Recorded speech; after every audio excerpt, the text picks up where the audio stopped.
আচ্ছা এখন আমরা দেখবো অর্থনৈতিক রসায়ন, ঠিক আছে? অর্থনৈতিক রসায়ন। আচ্ছা নেক্সট পেজে চলে যাই আমরা, এখান থেকে কিছু পড়া নেই প্রথম পেজে।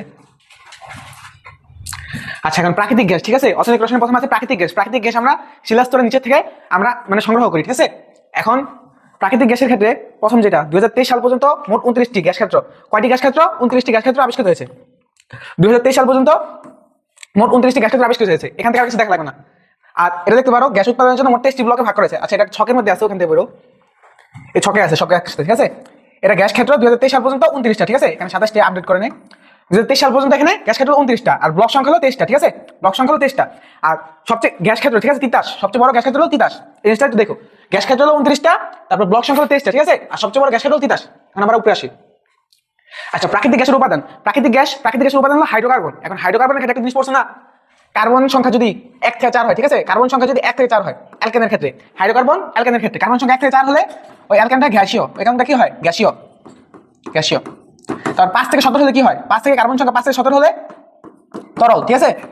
5 থেকে 17 হলে তরল। আর কার্বন সংখ্যা যদি 18 বেশি হয়, 18 বেশি হয়, কার্বন সংখ্যা যদি 18 বেশি হয় তাহলে সেক্ষেত্রে গ্যাসীয়, কি কঠিন, সেক্ষেত্রে হয় কঠিন।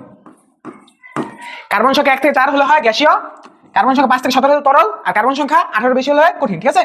এখন দেখো এই কথাটা লেখছে, কার্বন সংখ্যা যখন 1 থেকে 4 পর্যন্ত হয়, ঠিক আছে, তখন হাইড্রোকার্বন সময় কক্ষ তাপমাত্রা গ্যাসীয় উপাদান সময় থাকে, গ্যাসীয় অবস্থায় থাকে। এখন মনে রাখবা প্রাকৃতিক গ্যাস যে আমরা মাটির নিচ থেকে সংগ্রহ করতাম শিলা থেকে, ওখানে H2S, ঠিক আছে? H2S যদি থাকে তাহলে ওই গ্যাসটা দুর্গন্ধযুক্ত হয়। H2S যদি থাকে তাহলে ওই গ্যাসটা দুর্গন্ধযুক্ত হয়। এখন H2S এর একটা পরিমাণ আছে 5.7 মিলিগ্রাম, ঠিক আছে? 5.7 milligram per metre cube, 5.7 milligram per metre cube. এটার থেকে বেশি যদি থাকে, ঠিক আছে, ওটাকে আমরা বলতেছি সাওয়ার গ্যাস, আর যদি কম থাকে সেটাকে আমরা বলতেছি সুইট গ্যাস, ঠিক আছে? এই জিনিসটা দেখবা 5.7 মিলিগ্রাম কম থাকে সেটা সুইট গ্যাস, আর যদি বেশি থাকে তাহলে বলতেছি আমরা সাওয়ার গ্যাস, ঠিক আছে? আর মিথেনের পরিমাণ যত বেশি থাকবে, ওই গ্যাসটা তত ভালো হবে। মিথেনের পরিমাণ যত বেশি থাকবে তত ভালো হবে। এখন মিথেনের পরিমাণ থাকতে পারে 93% থেকে 93.68% থেকে 98%, 93.68% থেকে 98%, ঠিক আছে? আচ্ছা এগুলো দেখতে পারো মিথেনের পরিমাণ, ঠিক আছে? মিথেনের পরিমাণ এটা হলো শুষ্ক প্রাকৃতিক গ্যাস আর আর্দ্র প্রাকৃতিক গ্যাস, ঠিক আছে? শুষ্ক আর আর্দ্র এই দুটোর মধ্যে ভালো কোনটা বলো দেখি? কেন শুষ্কের মধ্যে কেন ভালো? এটার মধ্যে H2S, ঠিক আছে? দেখো শুষ্ক গ্যাসের মধ্যে H2S এটা থাকেই না। আর H2S যদি না থাকে তাহলে ওই গ্যাসটা বেশ ভালো না। H2S যদি 5.7 এর বেশি থাকে ওটা আমাদের সাওয়ার গ্যাস বা খারাপ গ্যাস, আর কম থাকবে বলতেছি সুইট গ্যাস। আর এর মধ্যে থাকেই না তাহলে এই গ্যাসটা হলো শুষ্কটা হলো ভালো, ঠিক আছে? আর এটা হলো থাকে অল্প পরিমাণে 0.0 থেকে 0.13, ঠিক আছে? আর এখান থেকে কয়েকটা জিনিস দেখবে। 1 নম্বর এটা দেখবা গ্যাস ক্ষেত্র কয়টা থাকে, তার ব্লক সংখ্যা, আর সবচেয়ে বড় গ্যাস ক্ষেত্র, আর সর্বাধিক CH4, ঠিক আছে? বলছিলাম মিথেন যে প্রাকৃতিক গ্যাস বেশি থাকলে ওই প্রাকৃতিক গ্যাসটা বেশি ভালো। 98% থাকে রশিদপুরে, 98% থাকে রশিদপুরে। আর 93%, ঠিক আছে, সবচেয়ে কম ওটা থাকে বিয়ানীবাজারে শাহবাজপুরে, নিচে আছে ওটা বিয়ানীবাজার শাহবাজপুর। সবচেয়ে বেশি থাকলো রশিদপুরে, আর সবচেয়ে কম থাকলো বিয়ানীবাজার শাহবাজপুর। আচ্ছা নিচে আসে। আচ্ছা প্রাকৃতিক গ্যাস ব্যবহার করে ইউরিয়া সার তৈরি করা হয়, এটা দেখো। আবার এখানে দেখা লাগবে না, নিচে আসি আমরা। এগুলো পড়ো না, এগুলো কিছু লাগবে না, ঠিক আছে? এগুলো কিছু লাগবে না, এগুলো দেখা দরকার নেই। এখানে জাস্ট এই যে মিথেনের শতকরা পরিমাণ, ঠিক আছে? মিথেনের শতকরা পরিমাণ এটা উপরে পড়ছে 93 থেকে 93.68% থেকে 98%, ঠিক আছে? এই যে বলছিলাম সর্বনিম্ন পরিমাণ থাকে বিয়ানীবাজারে শাহবাজপুর, আর সর্বোচ্চ পরিমাণ থাকে রশিদপুর। এটা জাস্ট একটু দেখে রাখলা। আর ইথেনের পরিমাণ 1.21 থেকে 3.95, জাস্ট পরিমাণ দেখো। প্রোপেনেটটা কয়টা? আচ্ছা এগুলো লাগবে না, খুব একটা লাগবে না, প্রথম তিনটা দেখো। আর কার্বন ডাইঅক্সাইড দেখো, ঠিক আছে? কার্বন ডাইঅক্সাইড দেখো, আর প্রথম তিনটা দেখো। কার্বন ডাইঅক্সাইড কত? 0.05 থেকে 0.90%, ঠিক আছে? আচ্ছা ইউরিয়া সার প্রাকৃতিক গ্যাসটা কি কাজে ব্যবহার হয় বললাম? প্রাকৃতিক গ্যাসটা বলা হয় ইউরিয়া সার উৎপাদনে। এখন ইউরিয়া সার উৎপাদনের পর সবচেয়ে বেশি ব্যবহার হয় জ্বালানি গ্যাসে। সবচেয়ে বেশি ব্যবহার কি হয়? জ্বালানি উৎপাদনে। সবচেয়ে বেশি ব্যবহার হয় জ্বালানি হিসেবে। এখন বর্তমানে প্রাকৃতিক গ্যাস, ঠিক আছে, ওটা ব্যবহার করতেছে জ্বালানি বিদ্যুৎ উৎপাদনে। এখন বিদ্যুৎ উৎপাদনে কতটুকু পার্সেন্ট, ঠিক আছে? যেমন সরকারি ক্ষেত্রে বিদ্যুৎ উৎপাদন, তারপর গাড়ির জ্বালানিতে ওদিকে বিদ্যুৎ কতটুকু খরচ হতেছে ওটুকু আমার লাগে পার্সেন্টেজ, ঠিক আছে? এই যেমন 55%, দেখো 55% বিদ্যুৎ বা 1% বেশি সার উৎপাদন, আর বাকি অংশ বাসা বাড়িতে। আচ্ছা এটা পার্সেন্টেজ আমার দেওয়া আছে, এখান থেকে পড়বা। এই যে বিদ্যুৎ উৎপাদনে গ্যাসের মোট পরিমাণ, ঠিক আছে, ব্যবহৃত গ্যাসের মোট পরিমাণ 55%। মধ্যে সরকারি আর বিভিন্ন বেসরকারি ক্ষেত্র মিলে হলো 55%, ঠিক আছে? 39% প্লাস 16% গেল। আর চা বাগানে মনে রাখবা 18%, ঠিক আছে? চা বাগানে 18%। তারপর ইউরিয়া সার উৎপাদনে মনে রাখবা 10%। এবার এটা মনে রাখবা ইওর দোষ মানে তোমার দোষ, ইওর দোষ হলো 10%, ঠিক আছে? 10%। তার বাসা বাড়িতে বতে বাসা বাড়ি, তার বতে হলো 12, বতে বাসা বাড়ি বতে হলো 12%, ঠিক আছে? তারপর গাড়ির জ্বালানি রূপে মানে গাড়ির কাজ ইকুয়াল 5, এভাবে মনে করবা কাজ 5, গাড়ির কাজ 5, গাড়িতে কাজ আছে 5, গাড়ির জ্বালানি রূপে 5% প্রাকৃতিক গ্যাস, ঠিক আছে? আচ্ছা নেক্সট চলে যাই আমরা। আচ্ছা কয়লা ক্ষেত্রটা ইম্পর্টেন্ট।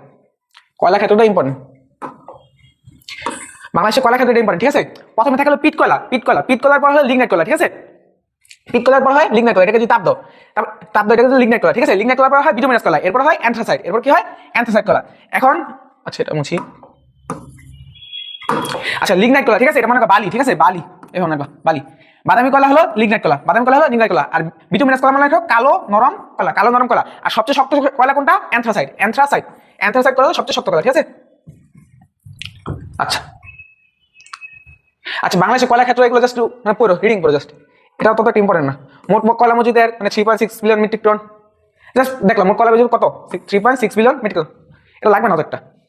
আচ্ছা নিচে আসি আমরা, এই যে এটা ইম্পর্টেন্ট, কয়লার মান ও ব্যবহার, কয়লার মান ও ব্যবহার, ঠিক আছে। একটা জিনিস মনে রাখবো, কয়লার মধ্যে কার্বনের পার্সেন্টেজ যত বেশি থাকবে, ঠিক আছে, ওই কয়লাটা তত বেশি ভালো, কার্বনের পার্সেন্টেজ যত বেশি থাকবে তত বেশি ভালো। এখন এই সবগুলো পয়েন্ট আমি এসে লিখে দিচ্ছি, পিট কয়লা, তারপর লিগনাইট কয়লা, ঠিক আছে। এই মনে রাখবা একটা ছন্দ মনে রাখবা, পিও লির বিয়া, ঠিক আছে, পিও লির বিয়া,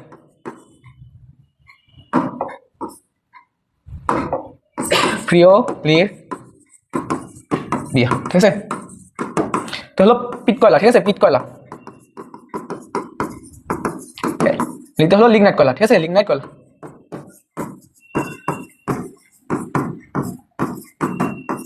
আর বিতে হলো বিটুমিনাস,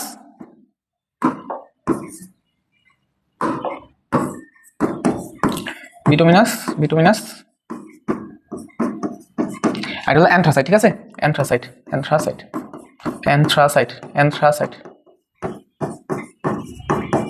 আচ্ছা এখন আসি কার্বনের পার্সেন্টেজ, ঠিক আছে, কার্বনের পার্সেন্টেজ, কার্বনের পার্সেন্টেজ, ঠিক আছে। কার্বনের পার্সেন্টেজ পিট কলার ক্ষেত্রে দেওয়া নাই, লিগনাইট কলার ক্ষেত্রে দেওয়া নাই, তা ভালো না দেওয়া থাকলে। আর এটা হলো 44, এটা দ্বিগুণ মনে রাখবা, 44 দ্বিগুণ কত 88, এটা হলো 86%, এটা হলো 86%, এটা হলো কত 86%, ঠিক আছে। এখন হচ্ছে পানির পরিমাণ, পানির পরিমাণ বা H2O পানির পরিমাণ, পানির পরিমাণ এটা কত, এটা কত, দেখো এটা হলো 80, 80 অর্ধেক কত 40, ঠিক আছে, এটা হলো 40%, আর এটা হলো 15%, ঠিক আছে, 15%-এর কাছাকাছি। আর এটা দেওয়া নেই, ঠিক আছে। এমন কার্বনের পার্সেন্টেজ আর হলো পানির পার্সেন্টেজ, কি বলছি, কার্বন যত বেশি থাকবে ওই কলাটা তত বেশি ভালো। প্রথম দুইটা ক্ষেত্রে দেওয়া নাই, পিট কলার ক্ষেত্রে দেওয়া নাই, লিগনাইট কলার ক্ষেত্রে দেওয়া নাই। এরপর হলো 44, 44 দ্বিগুণ কত 88, মনে করো 86, ঠিক আছে। আর পানির পরিমাণ প্রথমটা ক্ষেত্রে 80, পরটা এটার অর্ধেক 40, ঠিক আছে। আর 40 অর্ধেক কত 20, মনে করো 15, 40 অর্ধেক 20, কাছাকাছি একটা 15 মান, ঠিক আছে। এগুলো কার্বনের পরিমাণ আর পানির পরিমাণ। আর জ্বালানি মানটা খুব খুব ইম্পর্টেন্ট, ঠিক আছে। পিট কলা, মনে করো পিট কলা, জ্বালানি মানটা পিট কলা, কি লিখলাম এখানে প্রিয় লিরবি, আবার লিখলাম পিট কলা, লিগনাইট কলা, লিগনাইট কলা, বিটুমিনাস আর অ্যান্থ্রাসাইট, ঠিক আছে, বিটুমিনাস আর অ্যান্থ্রাসাইট, ঠিক আছে, অ্যান্থ্রাসাইট। শুধু প্রথম মানটা মনে রাখবা, প্রথম মানটা অ্যান্থ্রাসাইট। কোন প্রথম মানটা বলতেছি দেখো, লিখে নিই। এই দেখো লিগনাইট কলার ক্ষেত্রে জ্বালানি মানটা, ঠিক আছে, 10,500 থেকে 1100, ঠিক আছে, 10,500 থেকে 1100, আবার এটা 11,000 থেকে 15,000, ঠিক আছে, আবার এটা 14,500 থেকে 15,000, এটা আমি মনে রাখবে। দেখো পিট কলা, ঠিক আছে, পিট কলায় এখানে লাগবে 10,000, 10,000, 10,000, ঠিক আছে, এখানে লাগবে 10,500, 10,500, পরে এটা রাখবা 11,000, 11,000, আর এটা হলো 14,500, শেষ 14,500। দেখো একটা জিনিস, প্রতিটা 500 করে বাড়তেছে, 10,000, এরপর 500 বাড়ছে 10,500, এরপর আবার 500 বাড়ছে 11,000, ঠিক আছে। মানে সিরিয়ালটা মনে রাখবা, পিট কলা, পিট কলার পর হলো লিগনাইট কলা, লিগনাইট কলার পর হলো বিটুমিনাস কলা, এরপর হলো অ্যান্থ্রাসাইট কলা, ঠিক আছে। 10,000, এরপর 10,500, 11,000, 11,500, এটা হলো জ্বালানি মান, ঠিক আছে। চলো এখান থেকে আর কিছু বলা লাগবে না। আর এইটা দেখো ক্যালোরি 1B2 সমান কত, ঠিক আছে, 1B2 সমান কত 1055 জুল বা 252.145 ক্যালোরি, ঠিক আছে, এটা দেখো। আর এখানে কয়লার নির্ধারক, মান নির্ধারক সূচক বলি, ঠিক আছে, কয়লার মান নির্ধারক জন্য কিছু সূচক আছে, 6টা পয়েন্ট আছে, এই 6টা পয়েন্ট লাগবে। এই 6টা পয়েন্ট একটা মেমোরি তোমার রাখো, সেটা হলো BCS বাষ্প উড়ে ছাই, ঠিক আছে, একটা মেমোরি তোমার রাখো, BCS বাষ্প উড়ে ছাই, ঠিক আছে, উড়ে ছাই। এখন দেখো বিতে, ঠিক আছে, বিতে হলো ক্যালোরিফিক মান বা বিটিউ, ঠিক আছে, ক্যালোরিফিক মান বা বিটিউ। তারপর সিতে, সিতে হলো কার্বনের পরিমাণ, শতকরা কার্বন, এই শতকরা কার্বন, ঠিক আছে, 3 নম্বর পয়েন্টটা। তারপর অ্যাশ, অ্যাশ হলো সালফার, অ্যাশে কি শতকরা সালফার। তারপরে ছাইতে, ছাইতে হলো ছাই। তারপর বাষ্প, বাষ্প হলো জলীয় বাষ্প, বাষ্প হলো জলীয় বাষ্প। তারপর উড়ে, উড়ে তো হলো উদ্যায়ী পদার্থ, উড়েতে কি উদ্যায়ী পদার্থ, শতকরা উদ্যায়ী বস্তু, শতকরা উদ্যায়ী বস্তু। এই 6টা পয়েন্ট লাগবে, ঠিক আছে, এই 6টা পয়েন্ট নিম্নলিখিত সাথে মনে রাখো, BCS বাষ্প উড়ে ছাই, ঠিক আছে। আচ্ছা নিচে যাই আমরা, এগুলো দেখো বড় প্রক্রিয়া দিঘির পাড়াতে মানে খলিশপুর আর জামালগঞ্জ, ঠিক আছে। সবচেয়ে বেশি কোনটা এটা দেখো, ঠিক আছে, সবচেয়ে বেশি কোনটা দিঘির পাড়া, দেখছো এটা দেখো, দিঘির পাড়াতে সবচেয়ে বেশি, দিঘির পাড়াতে সবচেয়ে বেশি, এটা মনে রাখো শুধু, দিঘির পাড়াতে সবচেয়ে বেশি, না সবচেয়ে বেশি কোনটা ওটা মনে রাখো, ঠিক আছে। আর এখানে দেখতে লাগবে না। আচ্ছা এখন আমি একটা জিনিস বললাম না যে কয়লা যখন তাপ বেশি হবে কয়লাটা কখন ভালো হবে, যখন কার্বন বেশি হবে তখন কয়লাটা বেশি ভালো হবে, আর যখন কার্বন কম হবে তখন কয়লাটা খারাপ হবে। এখন কার্বন বেশি হলে ওই কয়লাটা তাপ বেশি হবে না, কার্বন যদি বেশি হয় তাহলে তাপটা বেশি উৎপন্ন হবে, ঠিক আছে। তো যে কয়লা থেকে বেশি তাপ উৎপন্ন হবে সেই কয়লাটা ভালো বেশি, আর যে কয়লা থেকে তাপ কম উৎপন্ন হবে সেই কয়লাটা খারাপ। আবার যে কয়লায় ছাই বেশি থাকবে, ছাই আর জলীয় বাষ্প, ঠিক আছে, যে কয়লাটা ছাই আর জলীয় বাষ্প বেশি থাকবে ওই কয়লাটা বেশি খারাপ, ঠিক আছে। যে কয়লাটা ছাই আর জলীয় বাষ্প, ঠিক আছে, এক উদাহরণ উপর ছিল না বিসিএস বাষ্প উড়ে ছাই, ঠিক আছে, এই দেখো উড়ে ছাই, ছাই আর জলীয় বাষ্প যত কম থাকবে ওই কলাটা তত ভালো, ঠিক আছে। আর কার্বনের পরিমাণ, কার্বনের পার্সেন্টেজ আর তাপ যত বেশি উৎপন্ন হবে ওই কলাটা তত বেশি ভালো, ঠিক আছে। আচ্ছা নিচে যাই এবার আমরা, এগুলো পড়া লাগবে না। আচ্ছা বিটুমিনাস কলার কতগুলো উদাহরণ দেওয়া আছে, ঠিক আছে, যেমন কোল গ্যাস, তারপর water gas, coal gas, water gas, producer gas, ঠিক আছে। এই ওয়াটার গ্যাস, প্রডিউসার গ্যাস, ঠিক আছে, এগুলো অনেকে মানে। তারপর সংশ্লেষ গ্যাস, এই তিনটা ওয়াটার গ্যাস, সংশ্লেষ গ্যাস আর প্রডিউসার গ্যাস, এই তিনটা সংকেতটা সবচেয়ে বেশি ইম্পর্টেন্ট। ওয়াটার গ্যাসের সংকেত, সংশ্লেষ গ্যাসের সংকেত আর প্রডিউসার গ্যাসের সংকেত, তিনটা সংকেত প্রায় কাছাকাছি, একসাথে লেখা হবে এটা, ঠিক আছে। ওয়াটার গ্যাস, ফার্স্টে লিখি water gas, water gas, water gas, সংশ্লেষ গ্যাস, ঠিক আছে, সংশ্লেষ গ্যাস, সংশ্লেষ, আচ্ছা সংশ্লেষ গ্যাস, সংশ্লেষ গ্যাস আর হলো প্রডিউসার গ্যাস, ঠিক আছে। আর সংশ্লেষ গ্যাস আর হলো প্রডিউসার গ্যাস, আর হলো প্রডিউসার গ্যাস, ঠিক আছে, producer gas. Water gas, water gas হলো মনে রাখবে carbon monoxide plus hydrogen, carbon monoxide plus hydrogen, ঠিক আছে। আর সংশ্লেষ গ্যাস, সংশ্লেষ গ্যাস হলো কার্বন মনোক্সাইড হাইড্রোজেন লিখবা, কার্বন মনোক্সাইড আর হাইড্রোজেন, কিন্তু হাইড্রোজেন এখানে থাকবে 3 মোল, ঠিক আছে। এমন একটা লটা, ঠিক আছে, এই লটা দেখো, লটা দেখতে অনেকটা 3-এর মতো না, এভাবে উল্টানো 3-এর মতো না। তো সংশ্লেষ গ্যাসে হাইড্রোজেন থাকবে 3 মোল, ঠিক আছে। আর প্রডিউসার গ্যাস, প্রডিউসার গ্যাস এটা মনে রাখবা 2 অণু কার্বন ডাইঅক্সাইড আর 2 মোল কার্বন ডাইঅক্সাইড আর 1 mole nitrogen, 2 mole carbon dioxide আর 1 মোল নাইট্রোজেন, এই সংকেতগুলো ইম্পর্টেন্ট, ঠিক আছে। ওয়াটার গ্যাস, ওয়াটার গ্যাসকে আমরা ব্লু গ্যাসও বলা হয়, ওয়াটার গ্যাসকে আবার ব্লু গ্যাসও বলা হয়, ওয়াটার গ্যাসকে আবার ব্লু গ্যাসও বলা হয়, ওয়াটার গ্যাসকে আবার ব্লু গ্যাসও বলা হয়। ওয়াটার গ্যাসের সংকেত, সংশ্লেষ গ্যাসের সংকেত আর প্রডিউসার গ্যাসের সংকেত, এটা ইম্পর্টেন্ট, ঠিক আছে। আচ্ছা নিচে যাই, এখন এগুলো ব্যবহার করতে হবে, ঠিক আছে। যেমন কোল গ্যাসের ব্যবহার, কোল গ্যাসের ব্যবহার কি, এই শহরে আলো, তারপরে যে ধাতু নিষ্কাশন, ঠিক আছে, এটা মানে অধাতু দেয়া, ঠিক আছে, অধাতু, অধাতু, কোল গ্যাসের ব্যবহার অধাতু, অর্থাৎ শহরে আলো উৎপাদন করবে আবার ধাতু নিষ্কাশন, ঠিক আছে, এই দুইটা কাজে আমার কি লাগে, কোল গ্যাস, এই দুইটা কাজে আমার কি লাগে, কোল গ্যাস, ঠিক আছে। তারপর ওয়াটার গ্যাস, ওয়াটার গ্যাসের সংকেতটা সবচেয়ে বেশি বললাম, এটা কার্বন মনোক্সাইড প্লাস হাইড্রোজেন গ্যাসের মিশ্রণ। তারপর ওয়াটার গ্যাসকে ব্লু গ্যাসও বলা হয়, ওয়াটার গ্যাসকে কি বলা হয়, ব্লু গ্যাস, এই যে ওয়াটার গ্যাসকে ব্লু গ্যাস বলা হয়, এটা মেডিকেল আসছিল, দেখছো 17-18 আসছিল ওয়াটার গ্যাসের এই সংকেতটা। আর কত ডিগ্রি সেলসিয়াস থেকে পাওয়া যায় এটা একটু মনে রাখতে পারলে মনে রাখো, ঠিক আছে, 1400 ডিগ্রি সেলসিয়াস, ঠিক আছে। আচ্ছা এখন আসি মিথেন গ্যাস উৎপত্তি, মিথেন গ্যাস উৎপত্তি আমরা ওয়াটার গ্যাস থেকে মিথেন গ্যাস উৎপত্তি করতে পারি, ঠিক আছে, ওয়াটার গ্যাস থেকে আমরা মিথেন গ্যাস উৎপন্ন করতে পারি, এটা ইম্পর্টেন্ট। ওয়াটার গ্যাস কি করা হয়, মিথেন গ্যাস উৎপন্ন করা হয়, মিথেন গ্যাস উৎপন্ন করা হয়, ঠিক আছে, ওয়াটার গ্যাস ব্যবহার করা, মিথেন গ্যাস উৎপন্ন করতে ওয়াটার গ্যাস ব্যবহার করা, ঠিক আছে। আর সংশ্লেষ গ্যাস এটা গেল। এরপর নেক্সট প্রডিউসার গ্যাস, ঠিক আছে, প্রডিউসার গ্যাস, প্রডিউসার গ্যাসের ব্যবহারটা একটা জিনিস জানতে পারো, মানে প্রডিউসার, একটা প্রডিউসার, প্রডিউসারের নামটা হলো উবার, প্রডিউসারের নামটা কি, উবার, প্রডিউসারের নামটা হলো উবার, উবার, উবার হলো শিল্পে মানে চুল্লি উত্তপ্ত করার জন্য, হলো উত্তপ্ত করার জন্য, ঠিক আছে। আর বদ্ধ হলে যে বজ্রটাকে উত্তপ্ত করার জন্য। আর ধাতু নিষ্কাশনে বিজারক হিসেবে, বাদ হলো বিজারক হিসেবে, বিজারক হিসেবে, ধাতু নিষ্কাশনে বিজারক হিসেবে কাজ করে, ধাতু নিষ্কাশনে বিজারক হিসেবে কাজ করে। মানে প্রডিউসার, প্রডিউসারের নাম হলো উবার, হলো উত্তপ্ত করার জন্য প্রডিউসার গ্যাস, মানে শিল্পে চুল্লি উত্তপ্ত করার জন্য। আর বাদ মনে করবা বিজারক হিসেবে, কিসে বিজারক হিসেবে, ধাতু নিষ্কাশনে বিজারক হিসেবে, ঠিক আছে। আচ্ছা এগুলো তো দেখা দরকার নেই, ঠিক আছে। এই এলপিজি সিলিন্ডার এটা তোমরা প্রথম অধ্যায়ে পড়ে আসো, এলপিজি সিলিন্ডার, ঠিক আছে, নিম্নাণবিক ভর বিশিষ্ট হাইড্রোকার্বন ঢোকানো হয়। এখন সিলিন্ডার কত চাপে ঢোকানো বলো দেখি, 6 অ্যাটমসফিয়ার চাপে, ঠিক আছে, এটা মনে রাখো 6 অ্যাটমসফিয়ার চাপে, 6 অ্যাটমসফিয়ার চাপে, 6 অ্যাটমসফিয়ার চাপে, 6 অ্যাটমসফিয়ার চাপে এই গ্যাসটা ঢোকানো হয়, ঠিক আছে।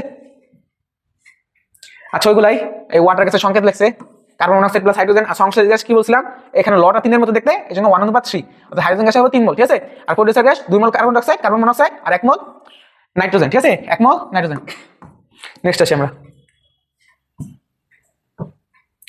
এরপর আসি জ্বালানি, এটা লাগবে না। এরপর আমরা চলে যাবো সারে, ঠিক আছে। এই যে ইউরিয়া উৎপাদন, ঠিক আছে, ইউরিয়া উৎপাদন, ইউরিয়া উৎপাদনের জন্য প্রথমে কি করা হয়, অ্যামোনিয়া কার্বন ডাইঅক্সাইড নেওয়া হয়, ঠিক আছে, অ্যামোনিয়া আর কার্বন ডাইঅক্সাইড এই দুটো জিনিস নেওয়া হয়। অ্যামোনিয়া আর কার্বন ডাইঅক্সাইড বিক্রিয়া করে অ্যামোনিয়াম কার্বমেট, ঠিক আছে, অ্যামোনিয়াম কার্বমেট এটা তৈরি করে। ওই অ্যামোনিয়াম কার্বমেট থেকে আবার ইউরিয়া তৈরি হয়, ঠিক আছে। ইউরিয়ার ক্ষেত্রে একটা জিনিস মনে রাখবা, ইউরিয়াতে নাইট্রোজেনের পার্সেন্টেজ হলো 46%, ঠিক আছে, নাইট্রোজেন থাকে 46%, নাইট্রোজেনের পার্সেন্টেজ হলো 46%, ঠিক আছে, এটা দেখো অনুশীলনীতে আছে, ইউরিয়ার নাইট্রোজেনের পার্সেন্টেজ হলো 46%, ঠিক আছে। আর এই যে প্রথমে H2O2 কার্বন ডাইঅক্সাইড গ্যাস উৎপাদন, মানে শেষে গিয়া অ্যামোনিয়া উৎপাদন হয়, অ্যামোনিয়ার পরে অ্যামোনিয়ার সাথে কার্বন ডাইঅক্সাইড যোগ করা হয়, যে শেষ পর্যন্ত আমরা ইউরিয়া পাই, ঠিক আছে, শেষ পর্যন্ত আমরা ইউরিয়া পাই। আর এখানে প্রভাবক ইম্পর্টেন্ট, প্রাকৃতিক গ্যাস থেকে সালফার মুক্তকরণ, এখানে কোন প্রভাবকটা ব্যবহার করা হয়, সেটা হলো কোবাল্ট মলিবডেনাম প্রভাবক, কোবাল্ট মলিবডেনাম প্রভাবক, ঠিক আছে। সালফার মুক্তকরণে আমরা কোন প্রভাবকটা ব্যবহার করি, কোবাল্ট মলিবডেনাম প্রভাবক, ঠিক আছে, এটা। আর এই যে এমন উৎপাদন, ঠিক আছে, হেবার রসমালাইতে 1 মোল নাইট্রোজেন আর 3 মোল হাইড্রোজেন, এটার প্রভাবটা অনেক ইম্পর্টেন্ট। আর কিছু প্রভাবক মনে না রাখলো, এই যে হেবার রসমালাই, ঠিক আছে, এটা যে প্রভাবকটা এটা মনে রাখো, ফেরাম অ্যালুমিনিয়াম অক্সাইড 500 ডিগ্রি সেলসিয়াস তাপমাত্রা আর 200 অ্যাটমসফিয়ার চাপ, ঠিক আছে। আর এটা কত কত মোল অ্যামিনো উৎপন্ন হয়, 1 মোল নাইট্রোজেন আর 3 মোল হাইড্রোজেন বিক্রিয়া করে 2 মোল অ্যামিনো উৎপন্ন হয়, ঠিক আছে। এটা অনেক ইম্পর্টেন্ট, ঠিক আছে, এটা দেখা যায় অ্যামিনো উৎপন্ন করা হয় হেবার রসমালাইতে, ঠিক আছে। নেক্সট আসি আমরা, এখান থেকে এগুলো লাগবে না। আচ্ছা, নাইট্রোজেন, ফসফরাস আর পটাশ, ঠিক আছে, তিনটা জিনিস লাগতেছে, এগুলো মনে রাখো। নাইট্রোজেন এভাবে লাগবা, নাইট্রোজেন, ফসফরাস, পটাশ, ঠিক আছে, পটাশিয়াম, এটা নিচে লাগবে। নাইট্রোজেন বৃদ্ধি, ফসফরাস হলো মূল আর পটাশিয়াম হলো ফুল ফল, ঠিক আছে। নাইট্রোজেন যুক্ত সার যেগুলো আছে ওগুলো উদ্ভিদের বৃদ্ধির জন্য কাজ করে। তারপর ফসফরাস যুক্ত সারগুলো আছে উদ্ভিদের মূলের বৃদ্ধির জন্য, ঠিক আছে। আর পটাশিয়াম যুক্ত সার যেগুলো আছে উদ্ভিদের ফুল ফলের বৃদ্ধির জন্য। এখন আমার লাগবে নাইট্রোজেন যুক্ত সার কোনগুলা, ফসফরাস যুক্ত সার কোনগুলা আর পটাশিয়াম যুক্ত সার কোনগুলা। এখন নাইট্রোজেন যুক্ত যেগুলো সার আছে ওগুলো ইউরিয়া, ঠিক আছে। আর ফসফরাস যুক্ত সার দেওয়া আছে চারটে, এখানে ক্যালসিয়াম সুপার ফসফেট, তারপর ক্যালসিয়াম সুপার ফসফেট নাইট্রেট আর ট্রিপল সুপার ফসফেট, এগুলোর যদি সংকেত দেখতে পারে একবার করে দেখে যাও, ঠিক আছে, বেশি লাগবে না, এগুলো লাগবে না। ডায়ামিনিয়াম ফসফেট, ঠিক আছে, ডায়ামিনিয়াম ফসফেটে এখানে ফসফেট থাকে কত পার্সেন্ট, 24%, ঠিক আছে। আর নাইট্রোজেন থাকে কত পার্সেন্ট, 21%, এটা দেখে যাও। এটা হচ্ছে কাঁচ, ঠিক আছে, কাঁচটা অনেক ইম্পর্টেন্ট। কাঁচের ফার্স্ট ইম্পর্টেন্ট হলো রাসায়নিক গঠনটা, সোডিয়াম ক্যালসিয়াম ডিসিলিকেট মিশ্রণ। কাঁচের রাসায়নিক গঠন কি, সোডিয়াম ক্যালসিয়াম ডিসিলিকেট মিশ্রণ, ঠিক আছে। আচ্ছা, এরপর এই কাঁচের 3টা মূল উপাদান আছে, ঠিক আছে। 100 ভাগ হলো সাদা সিলিকা বালি, তারপর সোডা অ্যাশ আর হলো ভাঙা চুনা পাথর, ঠিক আছে, এর মধ্যে সিলন সিলিকা, ঠিক আছে। আচ্ছা, এখানে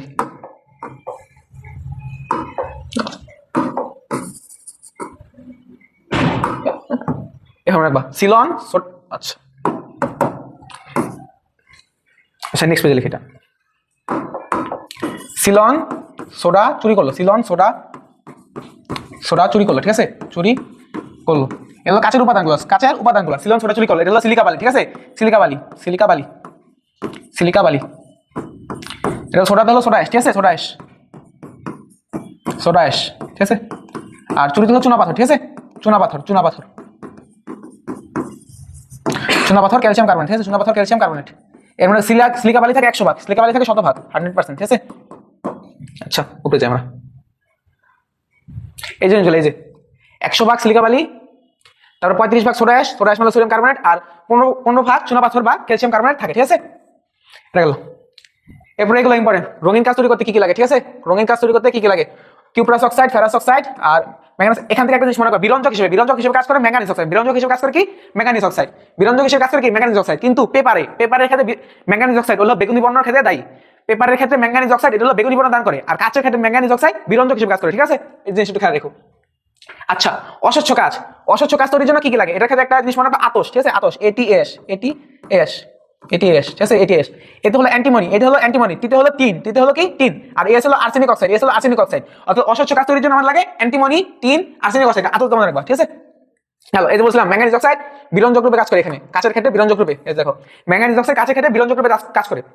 তারপরে কার্বন ডাইঅক্সাইড ও সালফার দূর করার জন্য কি লাগে, মনে রাখবা কার্বন ডাইঅক্সাইড ও সালফার দূর করার জন্য আমিনো এলো, ঠিক আছে, এটা নিউমোনিক্স মনে রাখার উপায় নেই, ঠিক আছে, এমনি মনে রাখতে গেলে ভুলে যাবা। এলো তো হলো অ্যালুমিনিয়াম অক্সাইড, ঠিক আছে, আমিনো হলো সোডিয়াম নাইট্রেট আর হলো অ্যামোনিয়াম ক্লোরাইড, ঠিক আছে। আচ্ছা, নিচে আসি।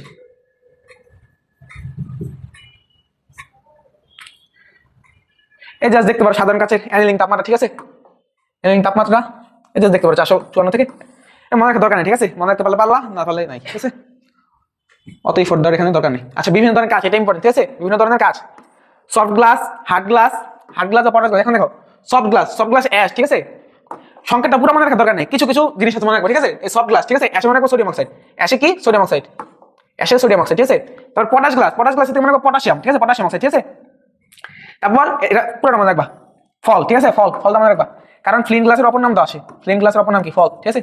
এফ হলো ফ্লিন গ্লাস, ও তো অপটিক্যাল গ্লাস, আর এল হলো লেড গ্লাস, ঠিক আছে। এখন দেখো লেড গ্লাস থাকবে লেড অক্সাইড, আর ক্রুক্স, ঠিক আছে, ক্রুক্স গ্লাস দেখো মাঝখানে দুটো ও আছে, এই দুটো ওটার আমি সামনে আনলাম, এবার দেখ দিলাম কি হয়ে যায়, একটা চশমা চিহ্ন না, তো ক্রুক্স গ্লাস এটা হলো চশমা তৈরি ভিতরে, ক্রুক্স গ্লাসের কি চশমার কাজ তৈরিতে, ক্রুক্স গ্লাস এটা চশমার কাজ তৈরিতে, মাঝখানে দুটো ওটা আনলাম, দেখলাম একটা চশমার মতো না, চশমার কাছ থেকে ব্যবহৃত হয়। আচ্ছা নিচে আসি ওপাল। ওপাল মানে অর্ধস্বচ্ছ, অর্ধস্বচ্ছ। এখন অর্ধস্বচ্ছ জিনিস, ধর একটা স্বচ্ছ জিনিস আছে, ওটার উপরে যদি ছায়া পড়ে তাহলে জিনিস অর্ধস্বচ্ছ হয়ে যাবে না? এটাই বাটির শেড তৈরি করতে, শেড মানে কি ছায়া না? তাই বাটির শেড তৈরিতে কি ব্যবহার করা হয়? ওপাল গ্লাস, ওপাল গ্লাস বা অর্ধস্বচ্ছ। ঠিক আছে, নেক্সট আসি আমরা এই জেনার গ্লাস বা পাইরেক্স গ্লাস বা এই মনে করো পাইরো বোরো, পাইরো বোরো, পাইরো বোরো। পাইরো গ্লাস হলো বোরের গ্লাস, পাইরো গ্লাস হলো বোরোসিলিকেট। পাইরো গ্লাসে কি থাকে? বোরোসিলিকেট। পাইরেক্স গ্লাসে থাকে বোরোসিলিকেট। এভাবে মনে করো পাইরো বোরো, পাইরো বোরো। ঠিক আছে গ্লাস। আচ্ছা এগুলো লাগবে না তো একটা, নিচে আসি। আচ্ছা বুলেট প্রুফ গ্লাস একটু দেখো। ঠিক আছে, bullet proof glass, bullet proof গ্লাসে কি থাকে? পলিকার্বনেট নামক থার্মোপ্লাস্টিক, পলিকার্বনেট নামক থার্মোপ্লাস্টিক। বুলেট গ্লাস থাকে পলিকার্বনেট নামক থার্মোপ্লাস্টিক। ঠিক আছে, আচ্ছা নিচে আসি। আচ্ছা 1300°C তাপমাত্রাকে তরল করার তাপমাত্রা বা লিকুইড টেম্পারেচার, এটা কাঁচের ক্ষেত্রে। ঠিক আছে, কাঁচ গ্লাসের ক্ষেত্রে এটা মানে সোডা লাইম। আচ্ছা এটা সোডা লাইম গ্লাসের ক্ষেত্রে। ঠিক আছে, সোডা লাইম গ্লাসে গলনাঙ্ক 1300°C। ঠিক আছে, সোডা লাইম গ্লাসে গলনাঙ্ক 1300°C, এটা মনে রাখো। আচ্ছা এটা হলো সিরামিক। ঠিক আছে, এখন আসি আমরা সিরামিকের উৎপাদনের মূলনীতি। এখন সিরামিক উৎপাদনে 3টা কাঁচামাল থাকে। সিরামিক উৎপাদনে কয়টা কাঁচামাল? 3টা কাঁচামাল। এটা একটু নেমনে মনে রাখো। শিফা চা খায়। ঠিক আছে, শিফা চা খায়, শিফা চা খায়। ঠিক আছে, শিফা চা খায়। এই শীত হলো সিলিকা। ঠিক আছে, শীতে কি? সিলিকা। তারপর হাত হলো ফেলসপার, ফেলসপার। ঠিক আছে, আর চাতে হলো চায়না ক্লে, চাতে কি? China clay. তারপর এটা চায়না ক্লে। ঠিক আছে, চায়না ক্লের যে ইটা সংকেতটা ইম্পর্টেন্ট। ঠিক আছে, চায়না ক্লের সংকেতটা ইম্পর্টেন্ট। অ্যালুমিনিয়াম অক্সাইড, তারপর 2 মোল সিলিকন ডাইঅক্সাইড, এরপর 2 মোল পানি। ঠিক আছে, সংকেতটা ইম্পর্টেন্ট এখানে। আর ফেলসপার গুলো দেখতে পারো, ফেলসপারকে আরেকবার বলা হয়, আরেকটা নামে বলা কি? বিগালক বা ফ্লাক্সিং পদার্থ, বিগালক বা ফ্লাক্সিং পদার্থ এটা বলা হয়। ঠিক আছে, আর বোরাক্স, বোরাক্সের সংকেত ইম্পর্টেন্ট। বোরাক্স সোডিয়াম 2B4O7 10 অণু পানি। বোরাক্সের সংকেতটাও ইম্পর্টেন্ট, সোডিয়াম 2B4O7 আর হলো 10 অণু পানি। ঠিক আছে, আর মুলাইট, এই মুলা খায় যারা আলসে মানুষ। ঠিক আছে, মুলা খায় যারা হলো আলসে মানুষ। ঠিক আছে, যারা আলসে মানুষ, আলসে মানুষ, আলসে মানুষ, আলসে মানুষ দেখি আলসে, আলসে। ঠিক আছে, আলসে মানুষ, আলসে মানুষ হলো অ্যালুমিনিয়াম অক্সাইড, আলদ হলো অ্যালুমিনিয়াম অক্সাইড, আর সদা হলো সিলিকন ডাইঅক্সাইড। আর মনে করো আলসে মানুষ মুলা খেয়ে তারপর 32 দাঁত বের করে হাসে। ঠিক আছে, 32 দাঁত বের করে হাসে, 3 আর 2 এমন একটা বড়। ঠিক আছে, সংকেত নাহলে মনে থাকবে না। ঠিক আছে, মুলাইট। আচ্ছা নিচে যাই আমরা, এখানে তো দেখা লাগবে না। আচ্ছা নিচে আসি। শোনো, যেখানে মেডিকেলের কোশ্চেন আছে এটা দেখানোর কোনো প্রয়োজন নেই। ও পরে তুমি যদি দেখো কোন জায়গায় সেটাতে হ্যাঁ স্টেপস গুলো তুমি আসছে মেডিকেলে, আচ্ছা হ্যাঁ ওইটা একটু পড়াই দাও, কারণ যদি দিয়ে দেয় তাহলে আসে যাবে। আচ্ছা আচ্ছা হ্যাঁ এটা মনে করে খেয়াল করলাম। হ্যাঁ শোনো, মানে যদি কোথাও মেডিকেল কোশ্চেন আসে হ্যাঁ ওইটা বাদ দিও, আচ্ছা ওইটা বলবাই।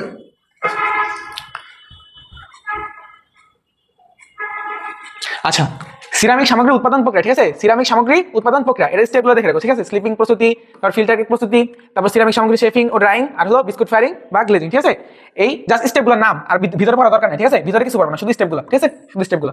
আচ্ছা নিচে আসি।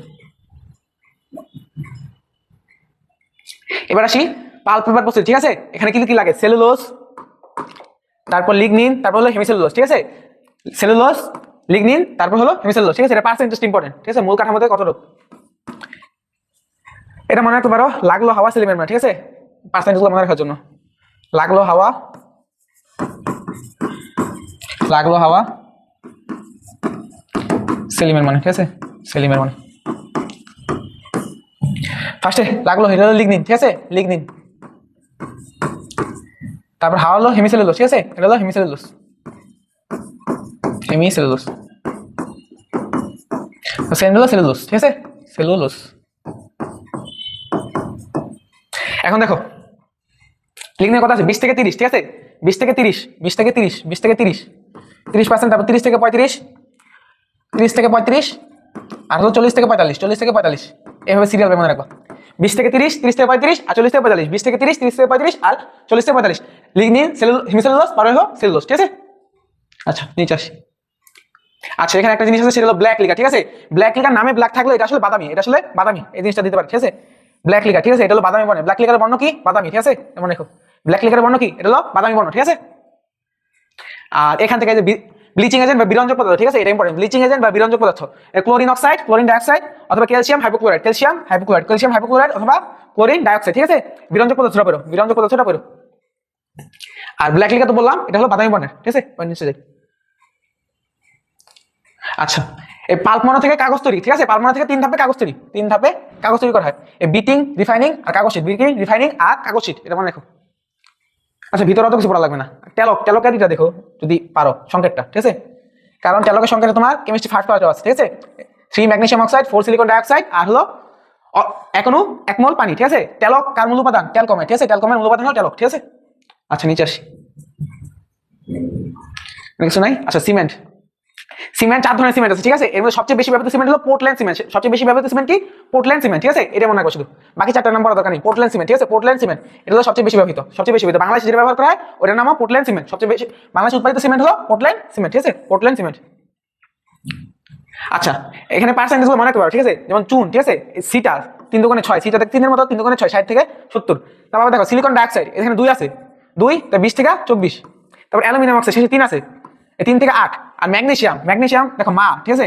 মা বললে 1 নাম্বার, মা বললে 1 নাম্বার, ঠিক আছে, 1 থেকে 4। তারপর আয়রন, ঠিক আছে, আয়রন আড়াই, আয়রন আড়াই ভাবে নিতে পারো, আয়রন আড়াই, আয়রন আড়াই, এই 2.5%, ঠিক আছে। আর সালফার ডাইঅক্সাইড, সালফার ট্রাইঅক্সাইড এটা 1.5%, ঠিক আছে। এভাবে জাস্ট মনে রাখতে পারো কোনটা কত পার্সেন্টেজ।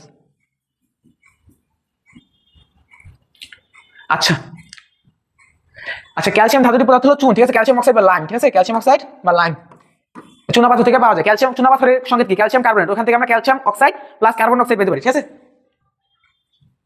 এখন পোর্টল্যান্ড সিমেন্ট, আচ্ছা এখান থেকে সবচেয়ে বেশি যেটা ইম্পর্টেন্ট সেটা হলো সিমেন্ট জমাট বাঁধতে বাধা দেয় কোনটা, আর সিমেন্ট জমাট বাঁধা দ্রুত করে কোনটা, ঠিক আছে। এখন সিমেন্ট জমাট বাঁধতে যেটা বাধা দেয় ওর সংকেত নাম হলো জিপসাম, ঠিক আছে। জিপসাম যেটা বাধা দেয় সিমেন্ট জমাটে ওটা হলো জিপসাম। সিমেন্ট জমাতে বাধা দেয়, ঠিক আছে। সিমেন্ট জমাতে বাধা দেয়, জমাটে বাধা দেয়, জমাটে বাধা দেয় ওটা হলো জিপসাম। জমাটে বাধা দেয় কি? জিপসাম, ঠিক আছে। বাধা দেয় হলো জিপসাম, জিপসাম, জিপসাম, ঠিক আছে।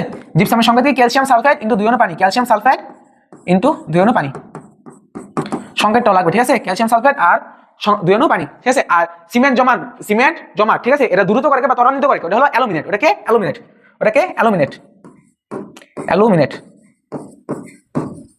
অ্যালুমিনেট, ঠিক আছে। মিনেট ওটার সংকেত হলো ক্যালসিয়াম অক্সাইড, ক্যালসিয়াম অক্সাইড আর হলো অ্যালুমিনা, ঠিক আছে। Al2O3, Al2O3, 3 ক্যালসিয়াম অক্সাইড আর অ্যালুমিনা, ঠিক আছে। অ্যালুমিনা আর ক্যালসিয়াম অক্সাইড এটা মিলে হচ্ছে অ্যালুমিনেট, ঠিক আছে। এটার নাম কিন্তু অ্যালুমিনা, ঠিক আছে, এটা মনে রাখো অ্যালুমিনা, Al2O3 আর পুরোটা মিলে অ্যালুমিনেট, ঠিক আছে। আচ্ছা এখন আসি, এগুলো জাস্ট একবার দেখতে পারো, ঠিক আছে। জাস্ট রিডিং করে দিতে পারো একবার। প্রাথমিক কাঁচামালগুলোর মিশ্রণ তৈরি করার জন্য 2টি পদ্ধতি রয়েছে, ঠিক আছে। একটা হলো সিক্ত পদ্ধতি আর একটা হলো শুষ্ক পদ্ধতি বা ড্রাই পদ্ধতি, ঠিক আছে। এবার জাস্ট পড়ে দিও, এখান থেকে কিছু নাই,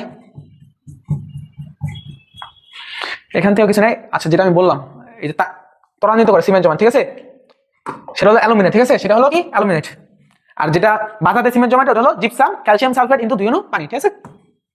এই যে এখানে আছে এটা, সিমেন্ট জমাট বাধা দান করে কে? মন্থর করে কে? জিপসাম। আর ত্বরান্বিত করে হলো অ্যালুমিনেট, ঠিক আছে। এবার আসি চামড়া ট্যানিং, ঠিক আছে। চামড়া ট্যানিং এটা প্রধানত 2টি অংশ থাকে, একটা হলো প্রি ট্যানিং আর একটা হলো ট্যানিং, ঠিক আছে। প্রি ট্যানিং এর পর ট্যানিং করা হয়। এখন প্রি ট্যানিং এর 7টা ধাপ আছে, এটা একবার করে যাও, ঠিক আছে। প্রি ট্যানিং এর 7টা ধাপ একবার জাস্ট দেখে যাও কোন কোন ধাপ আছে, ঠিক আছে। কিউরিং, সোকিং, লাইমিং, লোম দূরীকরণ, চুন দূরীকরণ, বেটিং, পিকলিং, ঠিক আছে। কিউরিং কি করা হয়? জাস্ট সোডিয়াম ক্লোরাইড দ্বারা ওই চামড়াটাকে মাখানো হয়, ঠিক আছে। এখন ওই সোডিয়াম ক্লোরাইড ই হয় মানে উপরে সোডিয়াম ক্লোরাইড আবরণ দেওয়া হয়, এটা হলো আর্দ্র লবণায়ন হতে পারে আর ব্রাইন কিউরিং হতে পারে। আর্দ্র লবণায়ন কি? ধরো সোডিয়াম ক্লোরাইড উপরে লাগাইছে, ঠিক আছে, উপরে লাগানো হওয়ার পর ওটা 30 দিন বা অনেক সময় রেখে দিছে। আর ব্রাইন কিউরিং হলো লাগানোর পর ধরো অল্প সময়ের জন্য 16-17 ঘন্টা এরকমের জন্য রেখে এরপর প্রসেসিং করছে, ঠিক আছে। এই যেটা রেখে 16-17 ঘন্টা রাখা হয় বা 16 ঘন্টা রাখা হয় আর প্রায় 30 দিন প্যাকিং করে রাখা হয়, এটা হলো আর্দ্র লবণায়ন আর হলো ব্রাইন, ঠিক আছে। আর লাইমিং বা চুন সংযুক্ত করে জাস্ট হেডলাইন গুলো পড়ো, জাস্ট হেডলাইন গুলো, জাস্ট হেডলাইন গুলো, ঠিক আছে। এক পড়তে পারো শার্পেনিং এজেন্ট যোগ করা হয়, একবার জাস্ট পড়ে দাও এগুলো। আর এখান থেকে হেডলাইন গুলো, লোম দূরীকরণ, এরপর করা হয় চুন দূরীকরণ, এরপর বেটিং, এরপর পিকলিং, ঠিক আছে। আর পিএসটা ইম্পর্টেন্ট, ক্রোম ট্যানিং এর পিএসটা ইম্পর্টেন্ট, এগুলো 4 থেকে 4.3, এটা অনেক ইম্পর্টেন্ট, ঠিক আছে।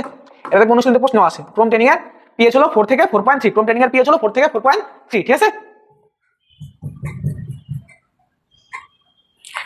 আর এখান থেকে এটা পড়ো, ক্রোম ট্যানিং কালে ক্রোমিয়াম সালফেট, ঠিক আছে, ক্রোমিয়াম সালফেট ব্যবহার করা হয়, এটাও ইম্পর্টেন্ট, এই লাইনটাও দেখে রেখো। ক্রোমিয়াম সালফেট ব্যবহার করা, ক্রোম ট্যানিং এর ক্ষেত্রে ক্রোমিয়াম সালফেট ব্যবহার করা, ঠিক আছে। আর এটা পিএইচ হলো কত? 4 থেকে 4.3, এই দুটো জিনিস দেখো। আচ্ছা এখন নিচে যাই। আচ্ছা এটা পড়ো, সোডিয়াম ডাইক্রোমেট, ঠিক আছে। সোডিয়াম ডাইক্রোমেট এটাকে সালফার ডাইঅক্সাইডে জারিত করে, বিজারিত করে ক্রোমিয়াম সালফেট এটা তৈরি করা হয়। এলাইনটা পড়ো, ক্রোমিয়াম সোডিয়াম ডাইক্রোমেট, ঠিক আছে, এটাকে সালফার ডাইঅক্সাইড বিজারক পদার্থ সালফার ডাইঅক্সাইড বিজারিত করে ক্রোমিয়াম সালফেট তৈরি করা হয়।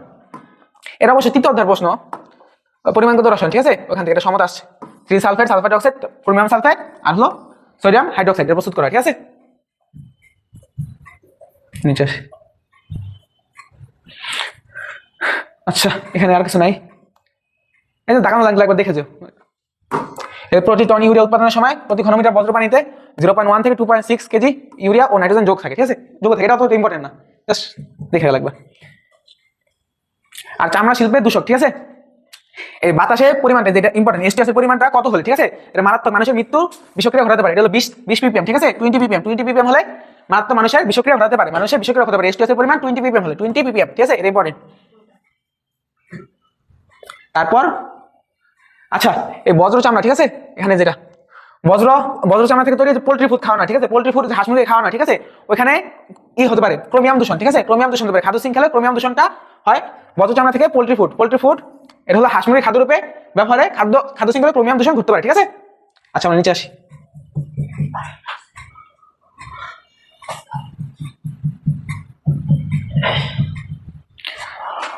আচ্ছা, এখন বায়ু নিয়ন্ত্রণ কৌশলের মূলনীতি, ঠিক আছে, বায়ু নিয়ন্ত্রণ কৌশলের মূলনীতি এটা হলো তিনটা বলতে পারি, ঠিক আছে, এটা বলতে পারি প্রদোষ, ঠিক আছে, এটা কিভাবে মনে রাখবা, প্রদোষ কিভাবে মনে রাখবা, প্রদোষ, তিনটি কৌশলের নাম মনে রাখার উপায় হলো কি, প্রদোষ, এর মনে রাখা, ঠিক আছে,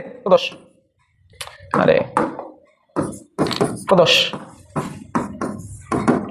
এই প্রত হলো প্রভাবকীয় রূপান্তর, প্রতি কি প্রভাবকীয় রূপান্তর। তারপর বাকি দুটা এই যে দত হলো দূষক গ্যাস দ্রবীভূতকরণ, হেডলাইনগুলো, ঠিক আছে। আর শত হলো সূক্ষ্ম ছাঁকনি পদ্ধতি, শত হলো কি সূক্ষ্ম ছাঁকনি পদ্ধতি। এখন সূক্ষ্ম ছাঁকনি পদ্ধতি, ঠিক আছে, সূক্ষ্ম ছাঁকনি পদ্ধতি এটা গ্যাসীয় পদার্থ থেকে ওই ধুলোকণাগুলো আলাদা করা, এখানে আসে এই জিনিসটা। সূক্ষ্ম ছাঁকনি পদ্ধতি কি থেকে আলাদা করা বা কোন মাধ্যম থেকে আলাদা করা, গ্যাসীয় মাধ্যম, ঠিক আছে, গ্যাসীয় মাধ্যমের জন্য সূক্ষ্ম ছাঁকনি পদ্ধতি এটা ব্যবহার করা হয়।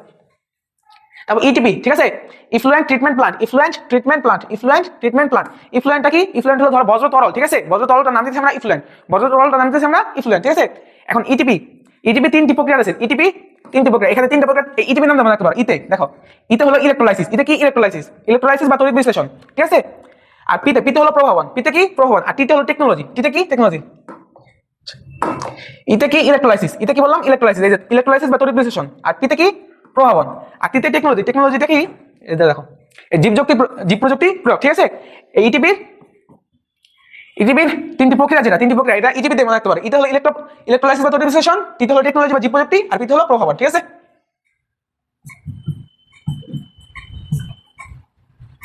আচ্ছা, রিসাইক্লিং, ঠিক আছে, রিসাইক্লিং ক্ষেত্রে একটা জিনিস খুব ইম্পর্টেন্ট, ঠিক আছে। আচ্ছা, এই যে 100% রিসাইক্লিং যোগ্য ধাতু, ঠিক আছে, একটা জিনিস মনে, ঠিক আছে, কত হলো কপার, কত হলো কাঁচ, কত কপার, কত হলো কাঁচ। যদি বলে 100% রিসাইক্লিং যোগ্য ধাতু, ঠিক আছে, এটা হবে কপার।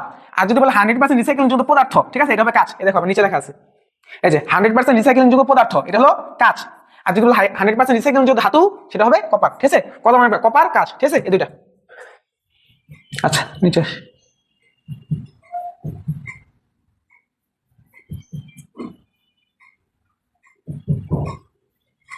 আচ্ছা, দেখো এখান থেকে কিছু নেই, জাস্ট রিডিং লাইনগুলো, ঠিক আছে, এগুলো কিছু দরকার নেই। এখান থেকে লাইনটা জাস্ট পড়তে পারে, অতটা ইম্পর্টেন্ট না। শক্ত কাল এটা 42%, তারপর পেট্রোলিয়াম তেল এটা 40%, তারপর প্রাকৃতিক গ্যাস 57%, এগুলো কলাভিত্তিক বিদ্যুৎ কেন্দ্র স্থাপন, ঠিক আছে, অতটা ইম্পর্টেন্ট না এগুলো। এই যে এই টপিকটা লাস্ট টপিক, কিন্তু এই টপিকটা ইম্পর্টেন্ট অন্যান্য টপিকের মধ্যে, ঠিক আছে। এই ন্যানো পার্টিকেল এই অধ্যায় থেকে সবচেয়ে বেশি ইম্পর্টেন্ট এটাই, ঠিক আছে, ন্যানো পার্টিকেল ও ন্যানো প্রযুক্তি, ঠিক আছে। ন্যানো কণা কোনগুলা, যেটা ব্যাস হলো 1 থেকে 100 ন্যানোমিটার, 1 থেকে 100 ন্যানোমিটার, ওগুলো আমরা বলতেছি ন্যানো পার্টিকেল। আর 1 ন্যানোমিটার সমান কত, 1 × 10⁻৯ মিটার, 1 × 10⁻৯ মিটার। 1 ন্যানোমিটার হলো 1 × 10⁻৯ মিটার, 1 × 10⁻৯ মিটার, 1 × 10⁻৯ মিটার, ঠিক আছে। আচ্ছা, নিচে আসি আমরা। আচ্ছা, ন্যানো লেয়ার, ন্যানো টিউব আর nano particle, nano layer, nano tube আর ন্যানো পার্টিকেল। ন্যানো লেয়ার হলো একমাত্রিক, ঠিক আছে, একমাত্রিক বা রৈখিক বস্তু কণা, ঠিক আছে। ন্যানো লেয়ার হলো একমাত্রিক বা রৈখিক বস্তু কণা।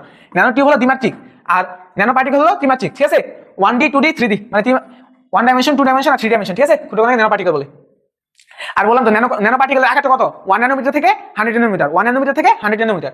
এখন যদি আমরা আকারের ক্রমটা চিন্তা করি, যেমন পরমাণু, অণু, তারপর হলো ন্যানো, ঠিক আছে, এই দুইটা থেকে কিন্তু ন্যানো পার্টিকেলের আকারটা বড়, পরমাণু থেকে অণু বড়, এই অণু থেকে আবার ন্যানো পার্টিকেল, ঠিক আছে, ন্যানো পার্টিকেলটা বড়।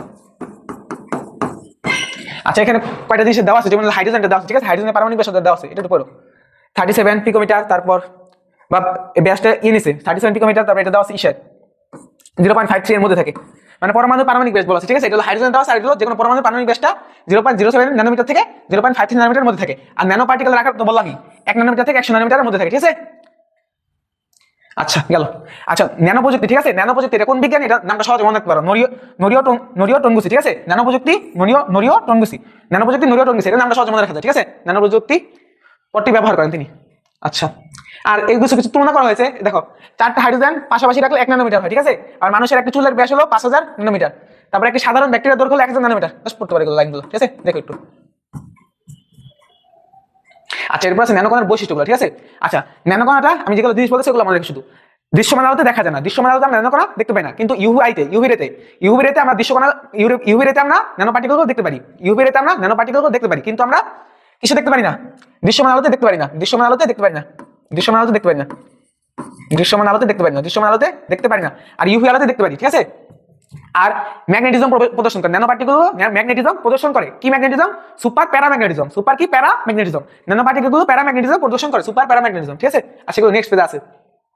আচ্ছা, দৈত্য কারণে এগুলা পড়ছো তোমরা, মানে সব চ্যাপ্টারগুলো মিলিয়ে যতগুলো পড়ছো। দৈত্য কারণ কি? Silicon dioxide. সিলিকন ডাইঅক্সাইডের সংকেত কি ছিল? অনেক বড় ছিল না? বালির যে সংকেতটা সিলিকন ডাইঅক্সাইড, তারপরে হিরক। আরেকটা জিনিস আছে হিরক আর গ্রাফাইট। হিরক আর গ্রাফাইট এর মধ্যে হলো গ্রাফাইট হলো বিদ্যুৎ পরিবাহী, হিরক বিদ্যুৎ পরিবাহী নয়, ঠিক আছে। হিরক আর গ্রাফাইটের মধ্যে গ্রাফাইট হলো বিদ্যুৎ পরিবাহী, হিরক বিদ্যুৎ পরিবাহী নয়, ঠিক আছে। এই জিনিসটা খেয়াল রেখো। আর কার্বন 16, ঠিক আছে, কার্বন 16 এটাকে বুকমিস্টার ফ্লোরিন, বুকমিস্টার ফ্লোরিন এটা তোমার সেকেন্ড চ্যাপ্টার আছে, ঠিক আছে, জৈব যৌগের মধ্যে আছে। আকার হলো ফুটবলের মতো, বুকমিস্টার ফ্লোরিন বা বাকি বল, বুকমিস্টার ফ্লোরিন বা বাকি বল বলে। আচ্ছা, এই যে জিনিস যেটা বললাম, হিরক হলো বিদ্যুৎ অপরিবাহী, হিরক হলো বিদ্যুৎ অপরিবাহী, কিন্তু গ্রাফাইট হলো বিদ্যুৎ সুপরিবাহী। হিরক হলো বিদ্যুৎ অপরিবাহী, কিন্তু গ্রাফাইট হলো বিদ্যুৎ সুপরিবাহী, ঠিক আছে। আর ন্যানো পার্টিকেল, এর ছোট ন্যানো পার্টিকেল বৈশিষ্ট্যগুলো আছে যেগুলো তখন বললাম, ঠিক আছে। এই দেখো বর্ণ, বর্ণ মনে রাখবে, ন্যানো পার্টিকেল যখন অবস্থায় যায় তখন লাল হয়ে যাবে, ন্যানো পার্টিকেল অবস্থায় যখন যায় তখন বস্তুগুলো লাল হয়ে যায়, লাল হয়ে যায়। এখন দেখো সোনার বর্ণ প্রথমে ছিল সোনালী হলুদ, সিলিকনের বর্ণ ছিল ধূসর, ঠিক আছে। সোনার বর্ণ ছিল প্রথমে সোনালী হলুদ আর সিলিকনের বর্ণ ছিল ধূসর, কিন্তু যখন এটা ন্যানো পার্টিকেল বলবো তখন বর্ণটা কি হবে? লাল, ঠিক আছে। এটা একটা পরিবর্তন, এটা একটা পরিবর্তন, ঠিক আছে। সেকেন্ড আসি গলনাঙ্ক, ঠিক আছে। সাধারণ অবস্থায় স্বর্ণ গলনাঙ্ক এত, কিন্তু যখন ন্যানো পার্টিকেল অবস্থায় যায়, ঠিক আছে, তখন হয়ে যায় 300 ডিগ্রি সেলসিয়াস। এই মানটা একটু দেখো, এই মানটা একটু দেখো, ঠিক আছে।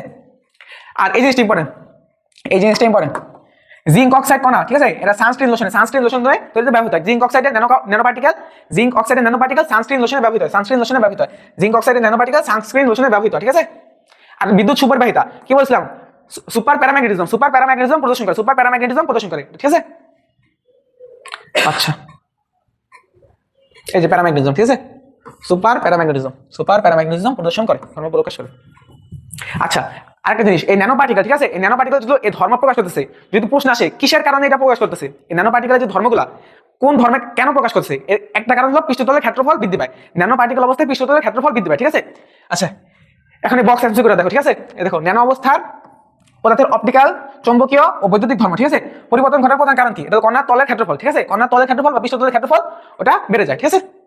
আচ্ছা, এখন শিল্প ক্ষেত্রে ন্যানোকণার ব্যবহার, এই পানি বিশোধনে, ঠিক আছে, এটা একটু ইম্পর্টেন্ট দেবো। পানি বিশোধনে, পানি বিশোধনে কার্বন টেট্রাক্লোরাইড দ্বারা দূষিত পানিকে বিশোধনে মানে ন্যানোকণা ব্যবহৃত হয়। তারপর নলকূপের এই আর্সেনিক দূর করতে আয়রন অক্সাইড, আর্সেনিক দূর করতে আয়রন অক্সাইড, আর্সেনিক দূর করতে আয়রন অক্সাইড, এভাবে রাখবা, আর্সেনিক দূর করতে আয়রন অক্সাইড ন্যানোকণা ব্যবহৃত হয়, ঠিক আছে। তারপরে একটা তামার দৈর্ঘ্য, ঠিক আছে, তামার দৈর্ঘ্য যদি 50 থেকে 100 ন্যানোমিটার হয়, একটা তামা যদি ধরে বড় হয় ওটাকে তুমি সহজে বাঁকাইতে পারবা, কিন্তু ওই তামাকে কাটতে যদি আমি 50 ন্যানোমিটার করে ফেলি, অর্থাৎ ন্যানো পার্টিকেল আকার করে ফেলি, তখন ওই তামাটা কিন্তু বাঁকাতে অনেক কঠিন হবে, ঠিক আছে। ওটাই বলছে 50 ন্যানোমিটার দৈর্ঘ্যের তামা তারকে সহজে বাঁকানো সম্ভব নয়। এখন আসি চিকিৎসা ক্ষেত্রে, ঠিক আছে, চিকিৎসা ক্ষেত্রে এই পয়েন্টগুলো পড়ে ঠিক আছে। চিকিৎসা ক্ষেত্রে ব্যবহার করা হয়, তারপর মোটর ইঞ্জিনে ব্যবহার করা হয়।